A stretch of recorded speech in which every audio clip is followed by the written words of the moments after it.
नमस्कार, आप देख रहे हैं इंडिया टीवी का डिजिटल प्लेटफॉर्म। मैं हूं पिनाज त्यागी और पिनाज का पंच में आज बात होगी मुख्यमंत्री योगी आदित्यनाथ के उस बयान के बाद फिर से ताजा हुए सड़कों पर नमाज पढ़ने के मुद्दे की। अरे सड़कें चलने के लिए है या कोई भी व्यक्ति आकर के चौराहे पे आके तमाशा बना देगा? प्यार से मानेंगे ठीक बात है, नहीं मानेंगे तो दूसरा तरीका अपनाएंगे। आप संवाद से मानेंगे संवाद से, नहीं तो संघर्ष से भी देख लो।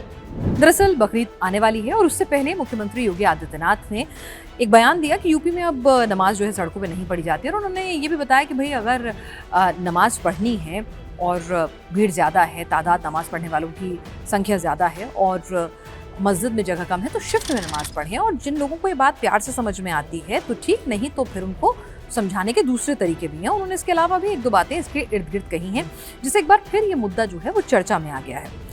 इस मुद्दे को लेकर मुस्लिम पक्ष की बात करें, राजनीति की बात करें, तो पिछले अगर हम कुछ सालों में देखें तो जमकर हुई है कि भाई जानबूझकर एक विशेष वर्ग को टारगेट किया जा रहा है। बाकी हिंदुओं के भी तो जुलूस निकलते हैं, वहाँ भी कई ऐसे आयोजन होते हैं, तब सड़क ब्लॉक नहीं होती। फिर ये तर्क दिया जाता है कि भाई नमाज तो रोज़ पढ़ी जाती है, या फिर जुमे की नमाज जो है वो ऐसे 52 बार ऐसे मौके आते हैं। तो कई तरह के तर्क दिए जाते हैं। फिर कहा जाता है कि भाई अगर कानून मौजूद हैं, पुलिस के पास, ट्रैफिक पुलिस के पास कानून मौजूद हैं कि सड़क पर आप किसी भी तरह का अवरोध नहीं लगा सकते हैं, चाहे फिर वो अवरोध कोई गाड़ी खड़ी करके लगाएं, कोई ठेला खड़ा करके लगाएं, कोई दुकान खड़ी करके लगाएं, तो कोई भी आप मार्ग जो है उसको बाधित नहीं कर सकते हैं। फिर चाहे वो जुलूस के जरिए करें, आप वहाँ पे कोई भंडारा लगाएं, कुछ भी करें, चाहे भी नमाज पढ़ें, तो आप बाधित नहीं कर सकते हैं। तो उसको लेकर ऑलरेडी लॉज हैं, तो लॉ इन्फोर्समेंट कराइए।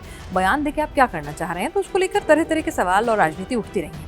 लेकिन आज हम आपको थोड़ा इसका ब्रॉडर पर्सपेक्टिव समझाने की कोशिश करते हैं कि ये कहाँ तक सही है और कितना सही है। कि सड़क पर नमाज पढ़ना मजबूरी है, क्या जानबूझ के टारगेट किया जा रहा है? जो भी सवाल आपके जहन में आते हैं ना, मेरी कोशिश होगी कि आपको मैं कुछ डिटेल देकर उसको समझाने की कोशिश करूं कि फिर आप खुद तय कीजिएगा कि वाकई में ये जो कहा जाता है कि भाई सड़क पर नमाज पढ़ना गलत है, नहीं पढ़ना चाहिए, ट्रैफिक बाधित होता है, ये टारगेट है या फिर सही बात है और इसका विकल्प हो सकता है। अब एक एक करके समझिए। सबसे पहले इस्लामिक दृष्टिकोण क्या कहता है?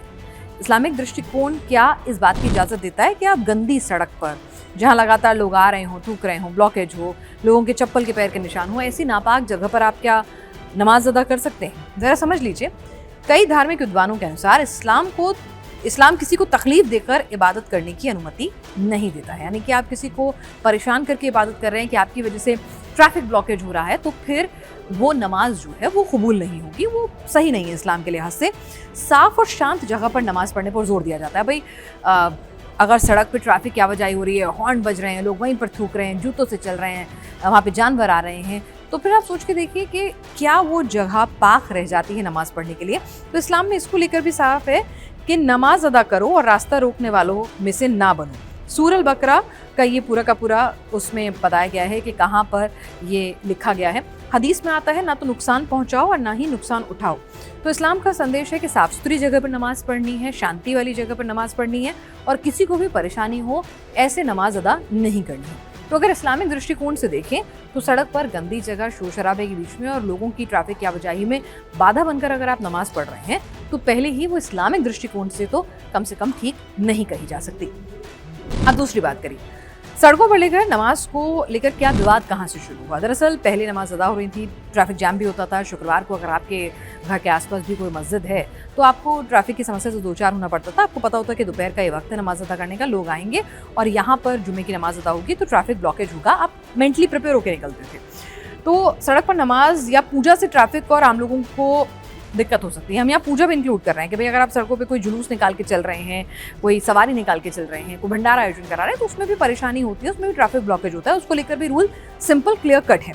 सार्वजनिक सड़कों का इस्तेमाल सभी नागरिकों के लिए होता है। प्रशासन का तर्क है कि कानून व्यवस्था और ट्रैफिक की व्यवस्था को सुचारू रखना बेहद ज़रूरी है और इसीलिए सड़कों पर नमाज को लेकर ये सख्त पाबंदी की बात कही जा रही है। ऐसा नहीं है कि अगर आप सड़कों पर जाके अपनी गाड़ी खड़ी कर देंगे तो उसको भी टो वैन आती है, उठाकर ले जाती है। अगर आप बीच सड़क में किसी भी तरह का कोई जुलूस निकालते हैं तो उसके लिए भी आपको परमिशन लेनी पड़ती है, बाकायदा ट्रैफिक रूट लगता है। ऐसा नहीं है कि आप जुलूस निकाल सकते हैं और उसके लिए एक रूट बताया जाता है कि आपको इस रूट तक निकालना है, इतने समय तक निकालना है, इतने लोग होंगे, इतनी भीड़ होगी। तो सिर्फ नमाज को लेकर है, ऐसा बिल्कुल नहीं है। अब अगली बात कीजिए, दरअसल यूपी से ये सख्ती शुरू हुई तो इसलिए मामला जो है ज़रूरत से ज़्यादा चर्चा में आया है। योगी जी हैं, हिंदुत्व की बात करते हैं, हम नमाज को लेकर सख्ती करेंगे।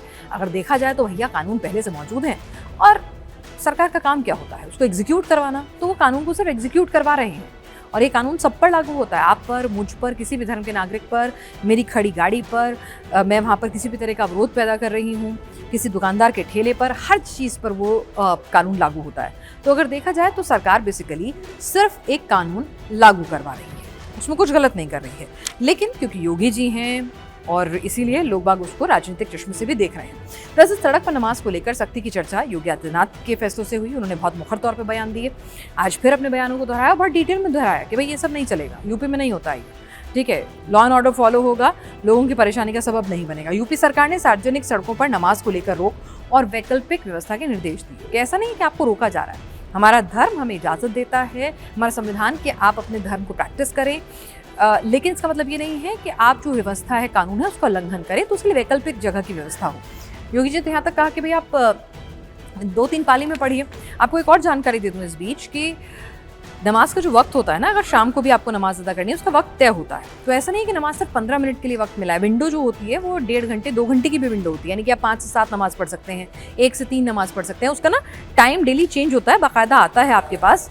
तो वो विंडो इतनी छोटी नहीं होती है कि वो 1 घंटे में ख़त्म हो रही है, 1.5 घंटे 2 घंटे की वो विंडो होती है, यानी कि और एक बार नमाज पढ़ने में 15 मिनट का वक्त लगता है। आप वजू भी करेंगे, आप चलिए 20 मिनट 25 मिनट लगा लीजिए। तो आप अगर चाहें तो जो वक्त है ना विंडो का, उसमें 1 2 3 शिफ्ट में आप नमाज अदा कर सकते हैं, लेकिन 1 से 3 शिफ्ट वहाँ बड़े आराम से लग सकती हैं उस विंडो के अंदर, और अकॉर्डिंगली आप नमाज अदा करते हैं, जैसा कई जगह पर होता भी है। और 15 से 20 मिनट लगते हैं नमाज अदा करने में।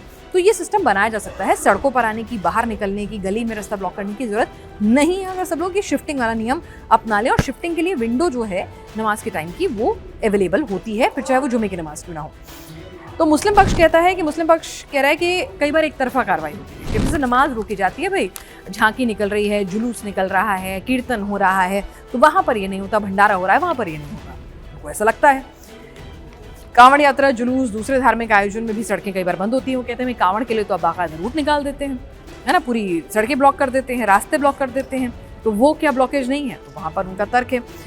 उनका कहना है कि सड़क पर नमाज का मामला मुख्य रूप से जुमा, ईद और बकरीद तक सीमित रहता है, यानी कि साल में 52 शुक्रवार यानी कि 52 जुमा, उसके बाद बकरीद और ईद का त्यौहार, यानी कि कुल मिला के 54 दिन है। भाई इतने में एडजस्ट कर लीजिए, क्या दिक्कत है? साल में कितनी बार बनती है ऐसी स्थिति? आपको बताया मुस्लिम पक्ष कह रहा है कि 54 बार, 52 जुमे यानी कि शुक्रवार का दिन, 52 हफ्ते होते हैं, 52 शुक्रवार पड़ेंगे। और उसके अलावा 2 बड़े मुस्लिम जो हैं त्यौहार हैं जिसमें ईद और बकरीद शामिल हैं। तो कह रहे हैं इतने में क्या दिक्कत है? मस्जिदों में जगह कम पड़ने का मुद्दा लोग कहते हैं कि भाई अंदर जगह नहीं है मस्जिद में, तो इसलिए बाहर आंगन में, बाहर सड़क पर आकर नमाज पढ़ लेते हैं। तो इस पर योगी जी का तर्क है कि भाई अगर अंदर जगह नहीं है, योगी जी का क्या, कई लोगों का ये तर्क रहता है हमेशा कि भाई अगर अंदर जगह नहीं है और आपके पास एक विंडो मौजूद है, नमाज का पढ़ने का वक्त अगर कहा गया 1:20 से लेकर आप 2:45 तक पढ़ सकते हैं, तो अगर एक मतलब फर्ज कीजिए अगर आज का टाइम ये है तो, या शाम की नमाज का टाइम ये है, तो फिर आपने उसको शिफ्टिंग में क्यों नहीं पढ़ सकते? एक बार नमाज पढ़ने में 15 से 20 मिनट लगेंगे, तो आप भाई पहले 50 लोग का बैच जाए, फिर 50 लोगों का बैच जाए, फिर 50 लोगों का बैच जाए, ऐसा भी कर सकते हैं आप। तो इस तरह की व्यवस्था क्यों नहीं करते हैं? सबको इकट्ठे उसी टाइम नमाज क्यों पढ़ना है जबकि पास आपके पास विंडो अवेलेबल है? तो यहाँ पर एक बात कही जाती है, क्योंकि जैसे मैंने आपको बताया प्रक्रिया से 10 से 15 मिनट पूरी हो जाती है नमाज पूरी करने की, और विंडो आपके पास बड़ा है, तो आप कई शिफ्टों में नमाज को अदा कर सकते हैं। अब बात करें, कई शहरों ने ये शिफ्ट सिस्टम अपनाया है। कई शहर हैं, कई मस्जिद ऐसी हैं जिन्होंने जिम्मेदारी को समझा। उन्होंने कहा कि हाँ, इस्लाम के लिए भी ठीक नहीं है। इस्लाम खुद कहता है कि भाई नमाज अगर किसी को परेशानी दे रही है, रुकावट पैदा कर रही है, तो वो ठीक नहीं है, तरीका नहीं है, साफ सुथरी जगह पर हो, शांत जगह पर हो। तो इसीलिए मंदिर का माफ़ कीजिएगा, मस्जिद कमेटियाँ और प्रशासन जो है शिफ्ट सिस्टम उन्होंने डिराइव किया है। पहली जमात खत्म होने के बाद दूसरी जमात या तीसरी जमात आती है। इससे भीड़ और ट्रैफिक का दबाव कम करने की कोशिश होती है कि आप करिए, आप नमाज अदा कीजिए, अच्छे से कीजिए, शांति से कीजिए, साफ सुथरी जगह पर कीजिए, जैसा कि इस्लाम कहता है। उसके लिए एक व्यवस्था बनाइए, प्रशासन उसकी मदद करने के लिए तैयार है। अब आप देखिए, बीजेपी शासित राज्यों में भी इसमें एक और वो भी है कि जहाँ पर लोगों में आपसी अंडरस्टैंडिंग है कि भाई मुझे कोई दिक्कत नहीं है, मैं कंप्लेंट नहीं कर रहा हूँ, प्रशासन से भी मेरी बात हो गई है कि भाई हाँ ठीक है, इतनी देर के लिए होगा, मैंने वहाँ पे इलाका लगा दिया है। जयपुर में भीड़ बढ़ने पर सड़क के किनारे नमाज के मामले सामने आए, पटना में भी देखा गया है। स्थानीय प्रशासन और आपसी सहमति की से व्यवस्था जो है कई बार चलती भी रहती है। दिक्कत आमतौर पर जो बड़ी रोड्स होती हैं, वहाँ पर जो मस्जिद होती हैं, जहाँ पे इमीडिएटली दिक्कत आती है, जैसे आप अगर पटना जंक्शन उतरेंगे तो उसके सामने ही आपको मंदिर और मस्जिद दोनों दिखेंगे, तो वहाँ पर जहाँ पर ट्रैफिक की समस्या की ज़्यादा दिक्कत आती है, तो शायद वहाँ पर दिक्कतें ज़्यादा आ जाती हैं। अब जब मामला कोर्ट तक भी पहुंचा तो कोर्ट का क्या रुख रहा? इलाहाबाद हाई कोर्ट ने कहा कि सार्वजनिक भूमि सभी नागरिकों के लिए है। धार्मिक स्वतंत्रता के नाम पर सार्वजनिक जगह पर नियमित कब्जा नहीं किया जा सकता। अदालत ने अधिकारों के साथ जिम्मेदारी की भी बात की। भाई ठीक है, आपको अधिकार है, संविधान कहते हैं आप अपने धर्म की प्रैक्टिस कीजिए, खुलकर प्रैक्टिस कीजिए, लेकिन उसके लिए जगह डेजिग्नेटेड है। उससे आप एक कानून बना हुआ है, लोगों की आवाजाही है, सार्वजनिक जगह है, पब्लिक प्लेस है, उसको आप इस तरह से ऑक्यूपाई नहीं कर सकते। बॉम्बे हाई कोर्ट पर भी मामला पहुंचा था जब कुछ वहाँ पे टैक्सी ड्राइवर्स वगैरह थे, तो उन्होंने कहा था एक शेड बनवा के एक वैकल्पिक व्यवस्था की जाए। तो उन्होंने कहा कि नहीं भाई, ये नहीं हो सकता है। एयरपोर्ट सुरक्षा का हवाला देकर सार्वजनिक जगह पर नमाज की अनुमति देने से इनकार कर दिया था। और साथ ही अदालत की एक टिप्पणी जो बहुत महत्वपूर्ण थी वो भी सुन लीजिए। अदालत ने कहा कि किसी भी जगह नमाज पढ़ना स्वतः मौलिक अधिकार नहीं है आपका। मौलिक अधिकार के अंदर नहीं आता है कि आपको नमाज पढ़ने के लिए कहीं भी किसी भी जगह मैं कहूँ कि नमाज पढ़ूंगा, ये नहीं है, ये तरीका सही नहीं है। ये नहीं कहा जा सकता किसी भी जगह नमाज पढ़ना स्वतः मौलिक अधिकार नहीं माना जा सकता है। ये बॉम्बे हाई कोर्ट की एक केस के पर्टिकुलर केस के रेफरेंस में टिप्पणी की गई थी। अब आप देखिए, तो ये हमने आपको बताया कि अदालत का रुख यहाँ पर क्या कहता है। तो कुल मिलाकर आप देखिए कि स्थिति सामने है कि अगर आप इसको राजनीतिक चश्मे से देखना चाहेंगे तो भी ठीक है, आप सोचिए कि भाई एक धर्म विशेष को टारगेट किया जा रहा है। अगर आप कहेंगे कि भाई ठीक है, अगर प्रशासन के बीच में, आसपास के लोगों के बीच में सहमति है और चली आ रही है व्यवस्था, तो फिर करने दीजिए। और अगर आप तर्क संगत तरीके से देखेंगे तो भाई विंडो भी है नमाज पढ़ने के लिए, उस विंडो का इस्तेमाल कीजिए, शिफ्टिंग में इस्तेमाल कीजिए। किसी को, और इस्लाम भी यही कहता है कि किसी को आप परेशान मत कीजिए, साफ सुथरी जगह पर नमाज पढ़िए। तो आप इसको जिस चश्मे से देखेंगे आपको इसमें इस्लाम का दृष्टिकोण, समस्या का समाधान, ऑप्शन की अवेलेबिलिटी और कानून भी नजर आएगा। हाँ, लेकिन राजनीति करनी है तो फिर राजनीतिक चश्मे से इसको देखा और दिखाया जाएगा तो फिर बात अलग है। हमने आपके सामने तमाम दृष्टिकोणों को आपके समक्ष रखा है। कोशिश यही है कि भाई जब भी इस मुद्दे को एक अलग रंग देने की कोशिश की जाए बनस्पत व्यवस्था के, डिसिप्लिन के, लॉ एंड ऑर्डर के, तो आप समझें कि इस्लाम क्या कहता है, विंडो कितना बड़ा होता है नमाज पढ़ने का, शिफ्टिंग का ऑप्शन कहाँ तक अवेलेबल होता है और कानून एग्जीक्यूट करा सकता है इसको, और उसका काम है। इसमें कुछ विशेष तौर पर कोई अलग कानून या अलग फलसफा लाके नहीं किया जा रहा है। विनाश का पंच में आज के लिए बस इतना ही। दीजिए इजाजत, लेकिन आप हमारे YouTube चैनल को लाइक और सब्सक्राइब करना बिल्कुल ना भूलें।